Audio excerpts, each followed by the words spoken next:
भंडारा जिले के लाखनी तहसील के किटाडी में इन दिनों बाघों की दहशत बढ़ गई है। खेतों में बाघों के घुसने से स्थानीय किसानों में डर का माहौल हुआ है। अब किसान अपनी मेहनत से उगाई फसल काटने के लिए भी खेतों में जाने से डर रहे हैं। भंडारा जिले का किटाही क्षेत्र जंगल से घिरा हुआ है। ऐसे में अक्सर हिंसक वन्य प्राणी यहाँ नजर आते हैं। इन दिनों बाघ के नजर आने से काफी दहशत फैल गई है। इन दिनों बाघ के नजर आने से किसानों में काफी दहशत है।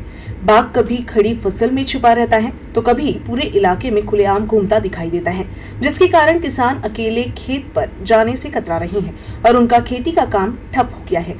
किसानों के सामने ये सवाल खड़ा हो गया है कि अगर वे खेती नहीं करेंगे तो आगे गुजारा कैसा होगा। इतना ही नहीं बल्कि पिछले 1 साल से इन बाघों ने मवेशियों का शिकार भी किया है। इसीलिए अब किसान वन विभाग से इन बाघों को पकड़कर उचित स्थान पर भेजने की मांग कर रहे हैं। बरेचसे गाई लोकांना घायल करून मी आपल्या डोळ्याने बघितलं आहे। तसेच मी शेळ्या बकऱ्या चरायला आपल्या शेतामध्ये नेत असताना माझ्या 2 किंवा 3 वेळा त्यांनी हल्ला केला होता, परंतु घायल नाही केला। बाकीचे लोकांचे कमीत कमी 600-700 बकऱ्या मारून जानसी केलेलं आहे।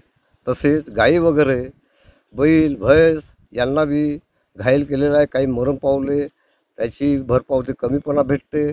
30-40 हजाराची गाय असली तर 10-20 हजार रुपये भेटते। हाही बरोबर नाही असा माझा हा उद्देश आहे।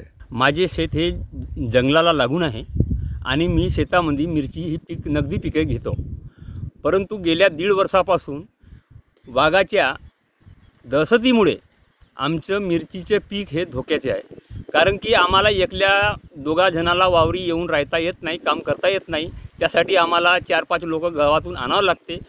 डवरा मारणे आहे, निंदन काढणे आहे किंवा दवाई मारणे आहे, यावेळेस आम्हाला माणसं आणावं लागते। तर वेळेवर आम्हाला काही माणसं भेटत नाही आणि वाघ आमच्या जवळच एकदम शेताजवळच जंगल आहे, त्या जंगलामध्ये बसून राहते। जाणं येणं तेथूनच त्याचा चालू आहे। त्याच्यामुळे आम्ही वारंवार फॉरेस्ट डिपार्टमेंटला माहिती देऊन, परंतु ते आम्हाला सांगतात तो जंगलात राहते, तुम्हाला काही करत नाही। म्हणजे आम्हाला केल्यानंतर रिॲक्शन घेणार आहेत का, हे आम्हाला म्हणायचं आहे।